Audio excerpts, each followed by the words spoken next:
मेहनत इतनी खामोशी से करो, मेहनत इतनी खामोशी से करो कि सफलता शोर मचा दे। जी हाँ दोस्तों, नमस्कार दोस्तों, स्वागत है आप सभी का बालकृष्ण इंस्पायर इंडिया पर। मैं हूं आपका दोस्त बालकृष्ण, जो आज आप सभी के साथ एक इंपॉर्टेंट टॉपिक पे बात करने वाला हूं, जो ही बहुत ही महत्वपूर्ण जानकारी है। तो जैसा कि दोस्तों आप सभी को पता होगा कि 10वीं और 12वीं के जो छात्र थे उनका पूरा साल जा चुका है। विद्यालयों से आप सभी की विदाई हो चुकी होगी, अर्थात छुट्टी मिल चुकी होगी और प्रवेश पत्र जो था आप लोगों का वितरित हो चुका होगा। जिसको नहीं मिला तो वो अभी मिल जाएगा और आप लोगों को बोर्ड पेपर का रोल नंबर भी मिल गया होगा। तो इसके साथ साथ क्या बोर्ड पेपर का रोल नंबर मिल जाने से ही आप लोग पास हो जाएंगे? ऐसा नहीं है दोस्तों। आप लोगों ने पूरे साल बहुत ही अच्छे से तैयारी की होगी, बहुत ही अच्छी मेहनत की होगी, लेकिन इसके साथ साथ आपके बहुत सारे ऐसे टॉपिक्स रह गए होंगे, बहुत सारे ऐसे पढ़ाई के चीजें छूट गई होंगी, जो अभी आपको ऐसा लग रहा होगा कि अब मात्र हमारे पास 4 से 5 दिन बचे हैं। उन सारी चीजों को हम कैसे कवर करेंगे, कैसे पढ़ाई करेंगे जिससे हमारे बोर्ड पेपर पे अच्छे नंबर आ सके, अर्थात आपके 90% के ऊपर आ सके। कुछ ऐसे स्टूडेंट होंगे जिन्होंने बहुत ही शिद्दत से, बहुत ही मेहनत से पढ़ाई की होगी, और उसी में कुछ ऐसे भाई बहन होंगे जिन्होंने पूरे साल तो किताबों की तरफ देखा भी नहीं होगा, या तो किसी समस्या में उलझे रहे होंगे, या तो फिर वो मोबाइल चलाते रहे होंगे, या ऐसे ही फुटकबाजी करते रहे होंगे, उन्होंने पढ़ाई नहीं की। इन सभी के लिए ये वीडियो जानकारी पूर्ण हो सकता है, ये इन सभी के लिए मददगार होगा वीडियो। तो आप लोग वीडियो के अंत तक बने रहें। इस वीडियो के माध्यम से हम आप सभी को बताएंगे मात्र 2 से 3 दिन में बचे हुए समय में आप किस तरह स्मार्ट अप्रोच अपना करके, किस तरह बढ़िया अच्छे ढंग से पढ़ाई करके आप अच्छे नंबर पा सकते हैं या पासिंग मार्क पा सकते हैं। जिन्होंने एक भी पढ़ाई नहीं की है वो लोग उम्मीद है कि ये टिप्स अपनाने के बाद पास जरूर हो जाएंगे, और जिन्होंने अभी तक पिछली तैयारी कर रखी है या लगातार साल भर मेहनत कर रहे थे, अगर वो लोग भी इस टिप्स को या इन टॉपिक्स को या इस मेथड को अपनाते हैं, इसके साथ पढ़ाई करते हैं, तो मेरी आशा है, मैं उम्मीद करता हूं कि वो सारे लोग 90% के ऊपर अपने नंबर लाने में सक्षम होंगे। तो चलिए दोस्तों शुरुआत करते हैं। और इसके साथ साथ आप सभी को पता है अब आपके पास समय बिल्कुल ही नहीं बचा, क्योंकि आपके जो डेट है एग्जाम की वो अनाउंस हो चुकी है। बिल्कुल ही समय नहीं बचा है कि आप बिल्कुल विस्तार से पढ़ सकते हैं या एक एक चैप्टर में 5-5 दिन लगा सकते हैं, क्योंकि समय बहुत नजदीक आ चुका है। तो हम बात करेंगे 4 से 5 रोज में आप आसानी से अपना बोर्ड पेपर कैसे क्लियर करें, और जिन बच्चों ने अच्छी मेहनत की है और वो लोग अच्छे से अच्छे नंबर कैसे पा सके, मतलब 90 के ऊपर कैसे नंबर पा सके। तो हम एक एक पॉइंट पे बात करने वाले हैं। आपको आज इस वीडियो के माध्यम से 5 से 6 बिंदु ऐसे बताऊंगा जिनको आप अपना करके अच्छे नंबर ला पाएंगे। तो चलिए शुरुआत करते हैं। सबसे हम पहले बात करने वाले हैं, सब कुछ मत पढ़ो, सिर्फ जरूरी चीजें पढ़ो।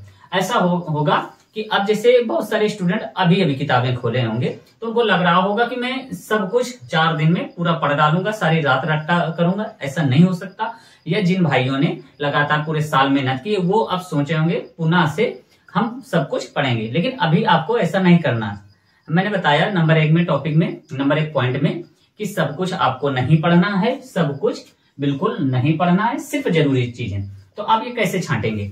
देखिए, बुक उठाकर आपको एक तरफ से पूरा नहीं पढ़ना। आपको पिछले साल के 5 से 10 साल के जो मॉडल पेपर होंगे, पिछले साल के पेपर होंगे, बोर्ड पेपर, वो कहीं से भाई बहनों से या पड़ोसी से एकत्रित करके या ऑनलाइन मंगवा सकते हैं, या तो आप यहाँ पुस्तकालय में जाकर पिछले साल के मॉडल पेपर ले सकते हैं, या आप लोगों के पास उपलब्ध हो गया होगा।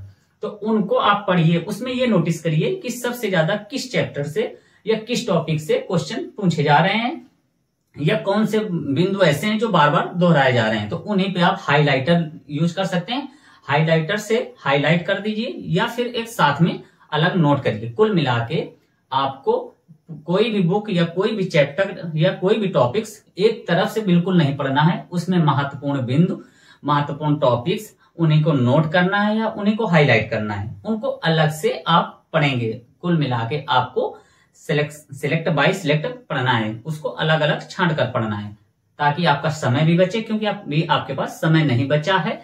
तो आपको कम समय में सिलेक्टिव चीजें, अर्थात बहुत गागर में सागर भरना है। तो आप सीमित चीजें पढ़ेंगे और एक तरफ से पढ़ने से बचेंगे। अब हम बात करने वाले हैं नंबर 2, रटने से नहीं समझने से याद होगा। इसका मतलब क्या है? रटने से नहीं समझने से याद होगा। रटने का मतलब आप लोग अब जैसे कोई टॉपिक्स मैंने बताया कि सेलेक्ट करेंगे या उसको छांटेंगे कौन सा महत्वपूर्ण है या कौन एग्जाम में आएगा।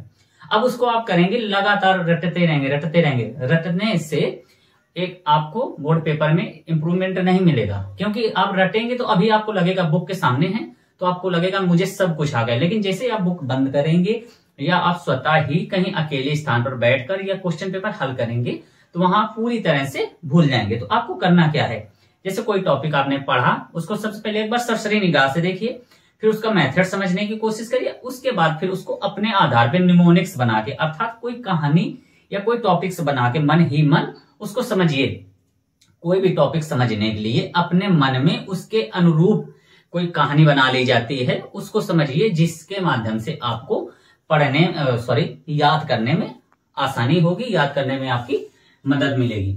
और इसके साथ साथ जैसे आपने याद कर लिया तो याद करने में दिक्कत आ रही है, जैसे रट रहे हैं लगातार, या फिर मैंने जैसे बताया कहानी बनाई, तो जब याद हो जाए और इसमें भी अगर थोड़ी सी दिक्कत हो रही तो आपके पास मित्र होंगे, आपका छोटा भाई या बड़ा भाई, छोटी बहन, बड़ी बहन, कोई भी हो सकता है घर का मेंबर, उनके साथ आप बैठ के उनको बुक दे दीजिए। उनसे बोलिए कि मैं बोलूंगा आप सुनिए मेरी बात। या दोस्त के साथ जो आपका सहपाठी है उसके साथ कोई भी टॉपिक आपने पढ़ा है बिना बुक देखे, बिना नोट्स देखे, उससे आप साझा करेंगे, मतलब उसको आप बताएंगे, ऐसे वो भी आपको बताएंगे। इससे आपके टॉपिक्स कंप्लीट होंगे, मतलब आप एक दूसरे से पढ़ाई के बारे में चर्चा कर सकते हैं। ठीक है, अब हम बात करने वाले हैं नंबर 3, शॉर्ट नोट्स बनाएं और किताबें मत पढ़ो। जैसा कि मैं लगातार पहले भी बता रहा हूं, पहले नंबर से शॉर्ट नोट्स, जैसे मैंने बताया था कि सेलेक्ट करेंगे आप क्या पढ़ना है, कितना पढ़ना है और क्यों पढ़ना है। जितना नॉर्मल पढ़ना है आपको, सिलेक्टिव मतलब हाईलाइट करके टॉपिक वाइज टॉपिक जो लगातार आ रहा है। और ज्यादातर ये होता है हर साल के बोर्ड एग्जाम में जो भी क्वेश्चन आते हैं पिछले 5 सालों का 60% आता है। अगर 60% आप यही पढ़ लेंगे तो पूरे साल में 40% तो पढ़ा ही होगा, इसका मतलब आप 90 के ऊपर जाएंगे। तो आपको करना क्या है, जो चीजें आपने हाईलाइट की उसको एक पतला सा रफ रजिस्टर या फेयर बना लीजिए, 10 रुपए का, ज्यादा मोटा नहीं, उसी में सारे सब्जेक्ट कर लीजिए। उसमें वो हाईलाइट वाली चीजें लाइन टू लाइन लिख दीजिए। जैसे लाइन में आपने लिख दिया, अब जैसे आपको अनुवांशिकता के बारे में पढ़ाई की आपने, अनुवांशिकता क्या होती है। अब अनुवांशिकता का आप एक तरफ से जीन से लेके माइटोकॉन्ड्रिया वगैरह वगैरह सारा कुछ लिखेंगे, एक्स गुणसूत्र, वाई गुणसूत्र और क्रॉस भी करवाएंगे, ये सारा कुछ पूरा चैप्टर होता है। तो आपको करना क्या है, केवल आपको अनुवांशिक हेडिंग डालनी है। उसी में आपको शॉर्ट नोट्स में होता क्या है, आपने हेडिंग डाल दी, उसके आगे आपको लिखना है जैसे जीनी अभियांत्रिकी क्या होता है, मतलब आवश्यकता अनुसार गुणसूत्रों में या जीन्स में हेर फेर बदल को जीनी अभियांत्रिकी कहते हैं। तो आपको इसमें एक शॉर्ट नोट में पॉइंट बना के लिखना है कि अपनी आवश्यकता अनुसार मनुष्य या वैज्ञानिकों के माध्यम से जिन जीन्स या गुणसूत्रों में हेर फेर या बदल की जाती है ये जीनी अभियांत्रिकी कहलाता है, जीनी इंजीनियरिंग कहलाता है। अब इसको आप अगर बुक में पढ़ते या अपने विद्यालय के लिखाए हुए फेयर में, तो उसको आप देखेंगे एक पूरा सा लंबा सा पैराग्राफ, पूरा चैप्टर होता है जो 2-3 पेज में चलता है। तो आप जब ये लाइन लिख लेंगे तो मैंने जैसे बताया कि अपने आवश्यकता अनुसार हेर फेर बदल, तो आप इतना याद करेंगे। लेकिन इसके पीछे आपका जो नॉलेज है, आपने कभी पढ़ा था विद्यालय में या टीचर ने बताया था, तो आप केवल किस्सा के माध्यम से, केवल आप लोग भागवत की जैसे सुनते हैं ना, तो वो सारा चीज आपको रिवाइज होगा, ऐसा लगा हाँ मैंने पढ़ा था तो ऐसा था ऐसा था, हाँ एक्स वाई गुणसूत्र होते हैं, 23 जोड़ी होते हैं, पुरुष में एक्स वाई और स्त्री में एक्स एक्स, ये सारा कुछ याद हो जाएगा। तो ऐसे आपको लिखने में या कोई टॉपिक पढ़ने में या याद करने में बहुत ही आसानी मिलेगी। अब हम बात करने वाले हैं सिर्फ पढ़ो मत, खुद को टेस्ट भी करो। तो जैसे मैंने बताया, आपने याद कर लिया, सबसे पहले आपने हाईलाइट किया, फिर पढ़ने का तरीका ढूंढा, फिर पढ़ लिया, फिर याद कर लिया। अब जब आप लगातार पढ़ रहे होंगे, लगातार दोस्त से बात कर रहे होंगे, तो आपको ऐसा लगेगा कि हमने दोस्त को सुना दिया या अपने माता पिता को या भाई बहन को सुना दिया तो मैं पूरा बोर्ड एग्जाम में पूरा छाप के आऊंगा, मैं टॉपर बनूंगा। ऐसा नहीं है दोस्तों, ये मिथ है, ये झूठ है, ये भ्रम है। आपको करना कुछ नहीं, अच्छे से पढ़ाई करो, याद हो गया, उसके बाद अपने आप को एक कमरे में, एकांत जगह में बैठ जाओ या बंद कमरे में आराम से बैठ जाओ और लाइट ऑन कर लो, अपनी सारी व्यवस्थित चीजें कर लो, जैसे पेन हो गया, आपके पास पटरी, प्रकार और स्केच और स्लेट, ये सारी जरूरत वाली चीजें होनी चाहिए।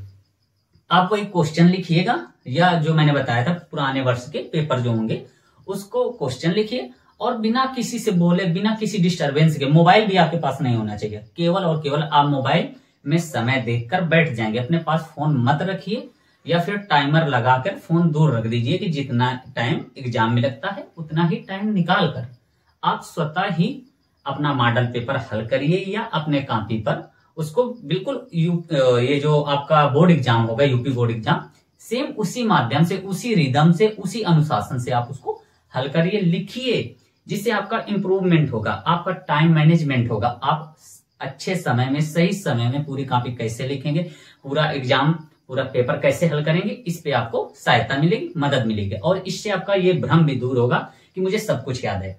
ऐसा नहीं है कि आपका कॉन्फिडेंस टूट जाएगा, कॉन्फिडेंस नहीं टूटेगा, लेकिन आप जब भूलेंगे तो आपको ऐसा लगेगा शायद मैंने इसको पढ़ा था, ऐसा लगेगा बार बार, फिर अच्छा इसको मैंने वहां पढ़ा था। जब आपको बार बार ये होगा, लगातार जब 5-10 क्वेश्चन आप 5-10 बार पेपर कोई हल कर देंगे, या अलग अलग पेपर 5-10 हल करेंगे, तो अपने आप आपका नॉलेज गेन होगा, आपको कॉन्फिडेंस आएगा कि हाँ मैं कर सकता हूं, मैं लिख सकता हूं, मुझे आने लगा।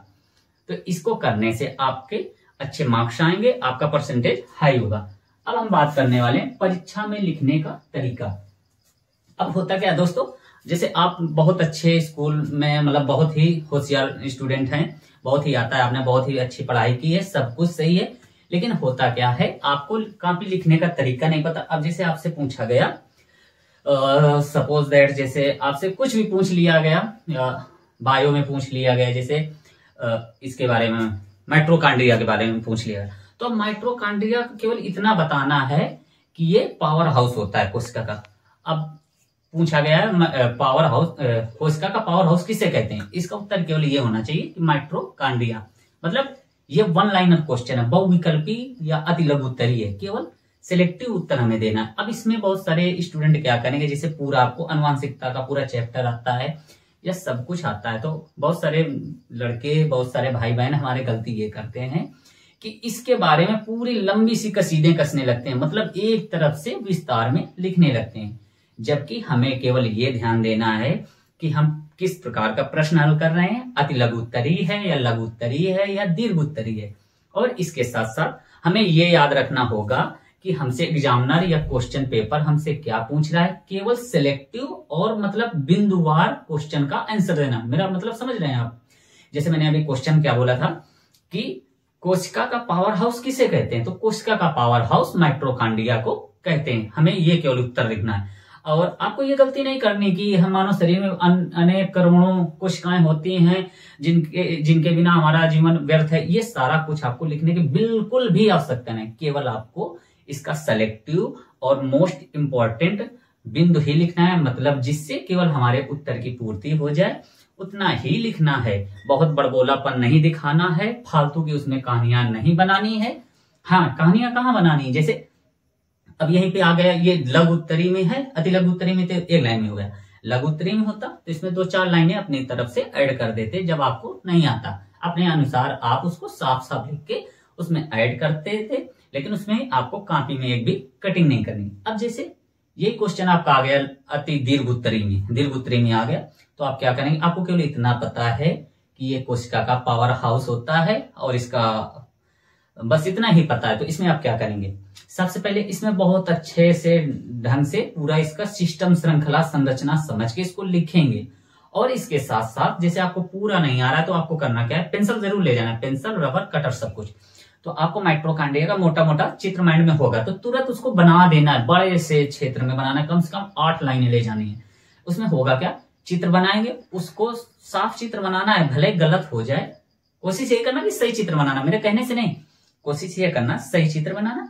कम से कम 8-10 लाइनों में चित्र बनाएंगे, उसका फिर नॉमिनेशन करना, उसका अच्छे से विवरण बनाना, जिससे आपको कम आ रहा होगा, लेकिन अगर आप चित्र बनाएंगे तो एग्जामिनर को ये लगेगा कि स्टूडेंट को पूरा आता है, लेकिन वो लिखने में या व्याख्या करने में थोड़ी सी उसको हिचकिचाहट है या दिक्कत हो रही है, तो उसने चित्र भी बनाया, तो आपको उतने सारे नंबर मिल जाएंगे। कुल मिला के आपको कॉपी लिखने में स्मार्ट अप्रोच अपनानी है, थोड़ा सा अच्छे से समझदारी से लिखना है, ठीक है।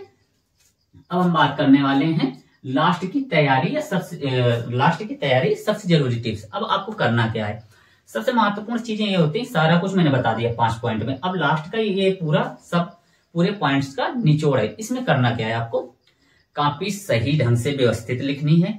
किसी भी तरह के कॉपी में काट छांट से बचिए। यदि आपसे कोई भी गलती हो रही है, कोई लाइन गलत हो रही, गलत हेडिंग पड़ गई, गलत शब्द लिख गया, तो उसमें आपको बहुत ज्यादा क्रॉस करने की कोई आवश्यकता नहीं। केवल उसमें एक सिंगल, जैसे यहाँ पे कुछ भी गलत हो गया, जैसे मोहन लिखा है आपने, ठीक है, अब इस ये धोखे में आपसे गलत हो गया, तो इसको ऐसे ऐसे करने की आवश्यकता नहीं। अगर ऐसे आप करेंगे तो आपका गलत कर दिया जाएगा, आपके नंबर काट लिए जाएंगे। तो आपको करना क्या है, अब जैसे ये मोहन लिखा है, ठीक है, मोहन, अब इसके बारे में हम बात करें। अब मोहन आपको काटना है, तो आपके पास ना व्हाइटनर, देखो बोर्ड पेपर में आप लोग व्हाइटनर यूज करने से बिल्कुल ही बचें, ठीक है। तो आपको करना क्या है, या तो इसको ऐसे कर दो, इसी से एग्जामिनर मान जाएगा, या फिर आप धीरे से ऐसे और ऐसे कर दिए, ठीक है। इतना ही करना है, इसके अलावा ओवर स्मार्ट उसमें बनने की जरूरत नहीं है, अन्यथा आप अपने नंबर खो देंगे। और इसके साथ साथ और एक चीज है, अभी से आप लोग मार्केट से जाकर बोर्ड पेपर की कॉपियां मिल जाती हैं, मतलब ओरिजिनल नहीं मिलेगी, सेम उसी तरह मिल जाएगी। उनसे बोल दीजिए मुझे दे दीजिए पुस्तकालय में जाकर, उसको आप घर में लिखिए। जैसे आप बोर्ड पेपर में आपको कॉपी मिलेगी, ये जैसे कॉपी है, ये कॉपी यहां से फोल्डिंग होती है, तो घर में कॉपी ले आइए और अपने पास काला और नीला स्केच केवल रखिए। बोर्ड पेपर जो भी स्टूडेंट देंगे उनके पास काले और नीले स्केच के अलावा कोई भी स्केच होना ही नहीं चाहिए, खास करके पेपर में तो ले ही नहीं जाना, ठीक है। अगर आप किसी अन्य रंग का प्रयोग करते हैं तो आपके नंबर कट जाएंगे। तो आपको करना क्या है, घर में कॉपी ले आए, उसमें काले या नीले पेन से स्केच से ऐसे लाइनिंग कर देनी, ठीक है। अब आपने जैसे प्रश्न संख्या पहला, तो यहाँ से प्रश्न शुरू करेंगे और एक एक लिखेंगे, ठीक है। ऐसे करके घर पे अभी से आप लोग अभ्यास शुरू कर देंगे। इसको करने से आपकी प्रैक्टिस बढ़ेगी, आपको हिचकिचाहट नहीं होगी। जब सारा कुछ आप पहले से प्रैक्टिकल होंगे अर्थात अभ्यासरत होंगे, तो परीक्षा के दौरान आपको किसी भी तरह की हिचकिचाहट, घबराहट बिल्कुल नहीं होगी। और मेहनत करने वाला कभी घबराता नहीं है। मेहनत वही करेगा जो आलस नहीं करेगा, जो आलस करेगा वो फेल हो जाएगा। इसलिए आप सारे लोग ये सारे टिप्स अपनाएं। और इसके साथ साथ एक और महत्वपूर्ण जानकारी, आप लोग करते क्या है, जैसे अब कल से आपके एग्जाम है तो आप करेंगे, आज जाएंगे पुस्तकालय या कल ही जाएंगे। लड़के ज्यादातर इस चीजों में मक्कार होते हैं, वो कहते हैं आई एम प्रो। नो, ऐसा कुछ नहीं भाई, लीजेंड कोई नहीं है। आप लोग केवल और वास्तविक रहिए।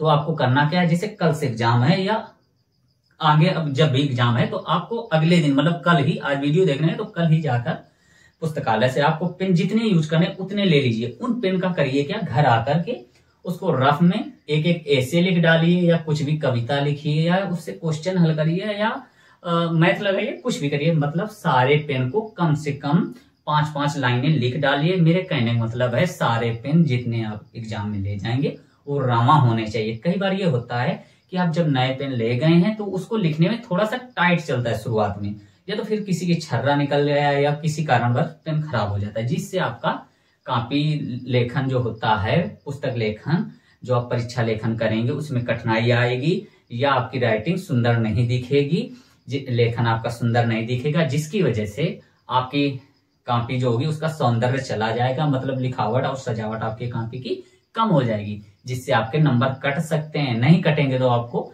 एग्जामिनर कब नंबर देगा, और एग्जामिनर नंबर कब देता है, जब आपसे वो प्रभावित होगा। तो प्रभावित करने के लिए आप पहले से तैयारी करिए। घर पे पेन रवा कर लिया, और इसके साथ साथ कम से कम 3 नीले और 2 काले, ठीक है। और आपको 2 स्केच नीले, 2 काले स्केच ले जाना है। और स्केच में करना क्या है, हो सके तो बहुत सारे लोग करते क्या है, सीधा स्केच यूज कर लेते हैं। तो मैं भी यूज किया हूं, लेकिन मेरे से उतना नहीं बनता था। मैं करता था, स्केच लिया, ब्लेड से उसकी नोक को तिरछा काट लेना है स्केच की, जिससे आपको वहां पे हेडिंग डालने में पतला लिख पाएंगे, और पतला लिखेंगे तो और सुंदर दिखेगा। नहीं, ज्यादातर लड़कियां तो लिख लेती हैं, लेकिन हम लड़कों से उतना अच्छा नहीं बन पाता, राइटिंग उतनी अच्छी मुझे ऐसा लगता है लड़कों से कम बनती है। तो आप लोगों को, लड़के हो चाहे लड़कियां, स्केच की नोक बड़े आसानी से साधारणतः काट लेना है, जिससे स्केच थोड़ा सा पतला चलेगा, और उसको बहुत दबा के नहीं चलाना, बिल्कुल नॉर्मल चलाएंगे, जिससे आपकी राइटिंग या जो आप लाइन खींचेंगे बहुत ही सुंदर आएगी। ऐसे करके आप प्रैक्टिस घर पे करते रहिए और लगातार पढ़ते रहिए। और याद रखो, मेहनत करने वाला हमेशा जीतते हैं, मेहनत करने वाले हमेशा जीतते हैं। अगर आपने ये सभी टिप्स अपना लिए तो आपके बहुत अच्छे नंबर मतलब 90% के ऊपर आने के पूरे चांस हैं। और जो बच्चे पूरे साल भर नहीं पढ़ाई किए या मक्कारी की या किसी समस्याओं में उलझे रहे, उनको मेरी तरफ से आशाएं हैं, मेरा शुभकामनाएं हैं और सभी के साथ शुभकामनाएं हैं कि सारे लोग बहुत अच्छे नंबरों से पास हो और हमसे मिलो। तब तक के लिए अपना ख्याल रखें, पढ़ते रहें। और इसके साथ साथ हाँ, अगर आपका कोई सुझाव है या कोई सवाल है तो आप कमेंट बॉक्स में नीचे अवश्य बता सकते हैं, उसका मैं जल्द से जल्द जवाब देने का प्रयास करूंगा। और इसके साथ साथ बहुत सारे हमारे दोस्त भाई बहन या आप जो स्टूडेंट हैं अपने व्यक्तिगत जीवन से परेशान होते हैं या कोई भटकाव आ जाता है या सही रास्ता नहीं चल पाते या किसी गलत चीजों में पड़ जाते हैं, गलत संगत में, या किसी तरह के व्यक्तिगत समस्याएं चल रही हैं या आपको कोई सुनने वाला नहीं, आप व्यथित हैं, अंदर से भरे पड़े हैं, तो आप अपने सारे सवाल, अपने निजी जीवन की बातें आप हमसे साझा कर सकते हैं हमारे कमेंट बॉक्स में या हमारे यूट्यूब चैनल के नीचे आपको हमारा सोशल मीडिया का लिंक मिल जाएगा। उसके माध्यम से आप हमारे इंस्टाग्राम या फेसबुक में अपने व्यक्तिगत बातें हमसे साझा कर सकते हैं, समस्या साझा कर सकते हैं। हम बिना आपको जज किए हुए आपकी समस्याओं को सुनेंगे, समाधान करेंगे, जो हो सकेगा मदद करेंगे, सही सलाह देंगे। दोस्तों बिल्कुल बेझिझक आप हमसे जुड़ सकते हैं। तब तक के लिए अपना ख्याल रखें, पढ़ते रहें और इसके साथ साथ अपने माता पिता तथा बुजुर्गों का सम्मान करें, बच्चों को प्यार दें, अपना व्यक्तित्व इस प्रकार बनाएं कि स्त्रियां और बच्चे आपके साथ सुरक्षित महसूस करें। धन्यवाद।